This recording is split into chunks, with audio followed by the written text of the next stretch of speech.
Bonjour à tous, j'espère que vous allez bien. On se retrouve pour un update lecture. J'ai 4 romans à vous présenter et une BD.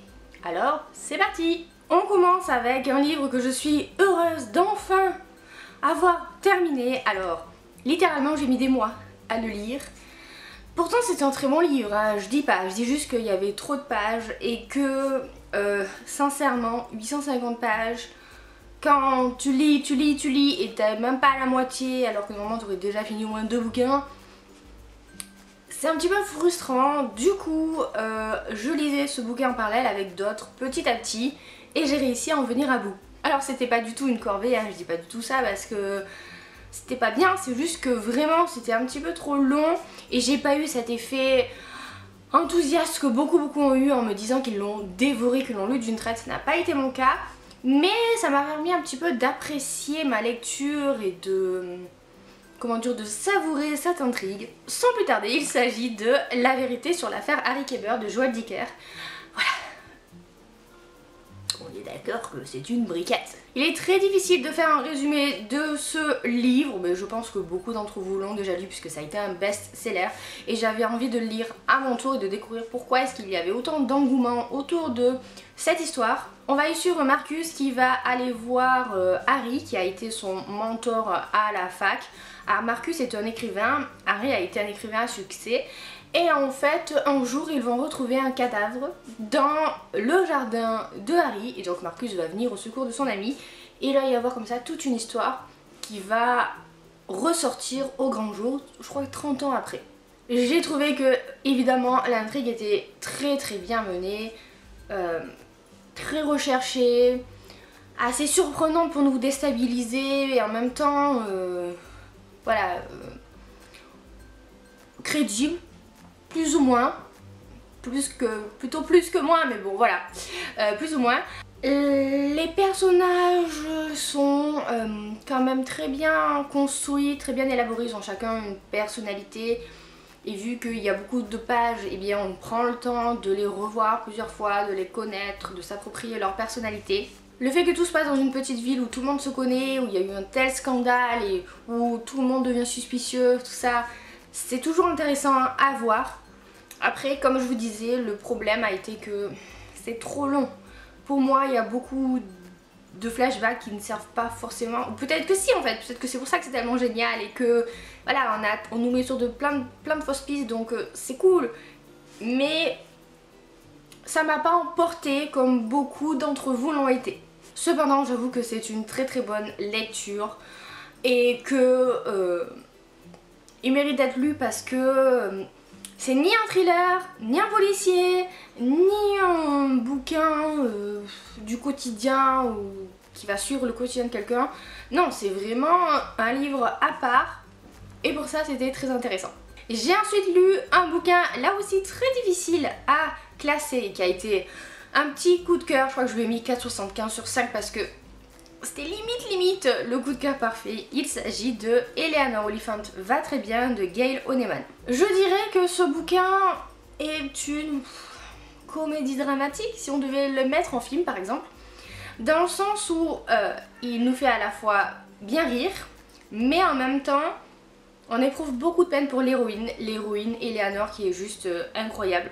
Ça faisait vraiment très longtemps que j'avais pas vu une héroïne aussi originale et à la fois aussi attachante. Vraiment au début on se demande si elle est pas un peu sociopathe ou autiste sur les bords. Et en fait on s'attache énormément à elle. C'est quelqu'un qui dit tout ce qui lui passe par la tête, qui n'a absolument aucun filtre, qui pense n'avoir besoin de personne pour vivre et qui vit une petite vie absolument misérable, hein, je suis désolée mais bon... Quand on parle jamais à personne, qu'on fait juste son travail et qu'on le week-end on se tape des cuites pour faire passer le temps plus vite, on a une vie pas très réjouissante quoi. Et tout va changer le jour où Eleanor va se mettre en tête de séduire un rocker qu'elle a vu dans un bar, dans un concert. Et aussi à partir de sa rencontre avec Raymond, son collègue de travail. Voilà, je vous en dis pas plus parce que il se passe pas grand chose dans ce bouquin concrètement, mais suivre Eleanor dans sa progression, dans sa transformation pour devenir un petit peu plus humaine, la voir s'ouvrir au monde, essayer de comprendre son passé absolument horrible. C'était juste génial. Vraiment, j'ai beaucoup d'amour pour cette héroïne qui m'a beaucoup touchée, qui m'a fait énormément de peine puisque c'est quand même une héroïne qui mène une vie très compliquée avec un passé très difficile et qui ne se rend pas compte de tout ce qu'elle rate. Et en même temps c'est assez drôle puisque vu qu'elle dit tout ce qui lui passe par la tête, souvent c'est méchant mais c'est drôle quoi, c'est amusant. Et ça reste aussi par moments léger puisque il n'y a aucun drame réellement dans l'histoire, mais en même temps c'est vraiment difficile à le classer ce bouquin. Il faut vraiment le lire pour le comprendre. Je comprenais pas trop un petit peu de quoi ça allait parler et en fait il vaut mieux pas trop réfléchir et se lancer. Je pense que comme moi vous serez séduit par Eleanor, par son caractère juste hors norme et c'est tout. Lisez ce bouquin, il est vraiment très bien. Si vous avez envie d'un bouquin avec des personnages attachants, il faut lire celui-là. Ensuite, rien à voir, mais j'ai lu un roman de littérature jeunesse. Il s'agit de Ma mère la honte de Hubert Ben Kemoun, qui m'a été envoyé par les éditions Flammarion. Il est très court, hein, il fait combien 150 pages, voilà. Et c'est écrit quand même assez gros, donc ça se lit très vite. Je l'ai lu en 2 heures. L'histoire est assez originale puisque c'est l'histoire de Mélanie, dont la mère, Fabienne, qui est femme de ménage dans un musée, a jeté à la poubelle une installation qu'un artiste avait créée. Évidemment, ça va faire un tollé.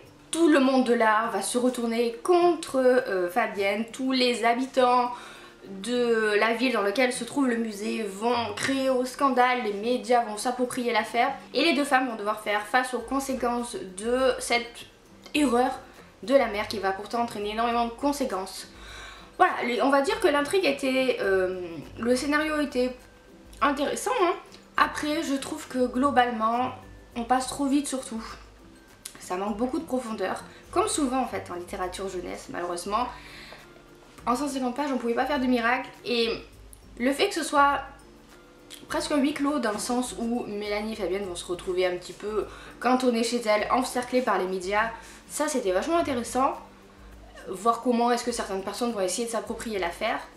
Après je trouvais que on s'apesantissait pas assez sur certaines choses. J'aurais aimé avoir une critique de la société un petit peu plus établie, elle est amorcée mais pas assez approfondie à mon goût. Et les personnages c'est pareil, tout reste un petit peu trop en surface, c'est dommage. Et enfin le dernier livre que je vous présente, c'est là aussi un service presse. Il s'agit de La couleur du mensonge d'Erin Beatty qui sort le 22 février aux éditions Lumen.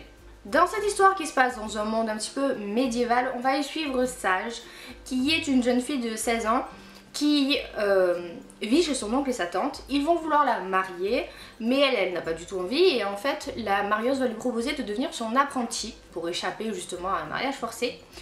Et elles vont se retrouver avec plein de jeunes filles à marier qu'elles doivent amener au Concordium, qui est une manifestation qui a lieu tous les 5 ans et dans laquelle on essaye en fait de marier ensemble la jeunesse noble du royaume.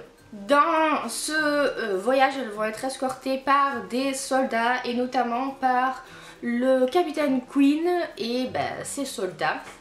Et Sage en fait a pour mission de se faire passer pour une jeune fille à marier pour récolter plein d'indices sur les jeunes gens qu'elle doit marier, qu'elle doit assembler. Donc en fait elle est une espionne quoi on peut dire. Et l'armée va s'en rendre compte et va lui demander d'espionner aussi pour son compte. Je vous en dis pas plus parce que j'ai pas envie de vous en révéler plus. Globalement c'était une bonne lecture, c'était intéressant de voir ces jeux de dupes, ces manigances que vont essayer de mettre en place autant l'armée que certaines familles du royaume, puisque on va comprendre que certaines familles ne sont pas très contentes de la situation actuelle et veulent essayer un petit peu de prendre le pouvoir.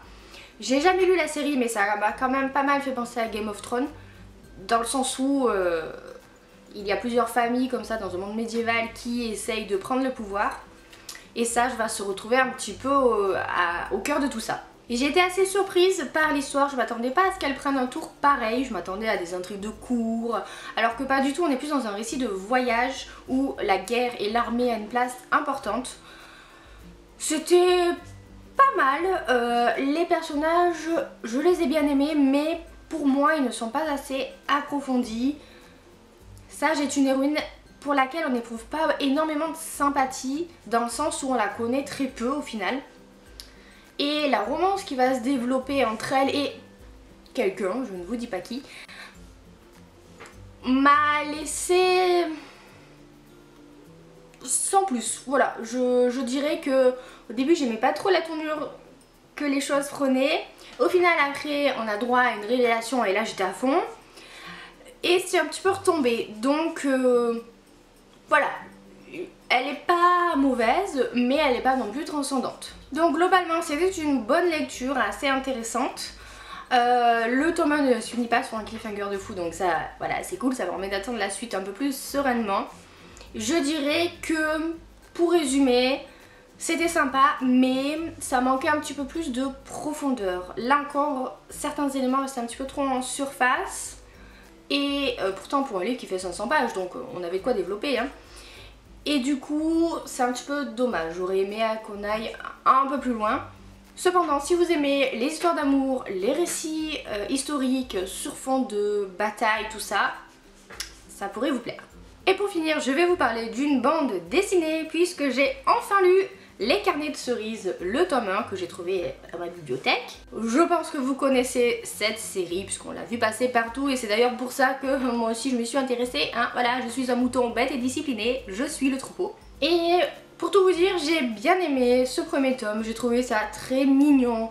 Certes, c'est pas ouf, l'intrigue, l'histoire n'est pas à couper le souffle, mais c'est très mignon. J'aime beaucoup le fait que on alterne entre des pages de bulles de bande dessinée classique et des pages où on a plus les extraits du journal intime de Cerise. C'était pas mal trouvé, les couleurs sont très belles, les dessins sont très mignons. Donc voilà, ça se lit très vite, c'est une bande dessinée et si je trouve la suite à ma médiathèque, je serai très contente de la lire. Et voilà, on en a terminé avec cette update lecture, j'espère qu'il vous a plu. N'hésitez pas à me dire si vous avez lu aussi ces livres-là, ce que vous en avez pensé. Et sur ce, moi, je vais vous laisser, je vous fais plein de bisous, je vous souhaite de très bonnes lectures à venir et à bientôt dans une prochaine vidéo.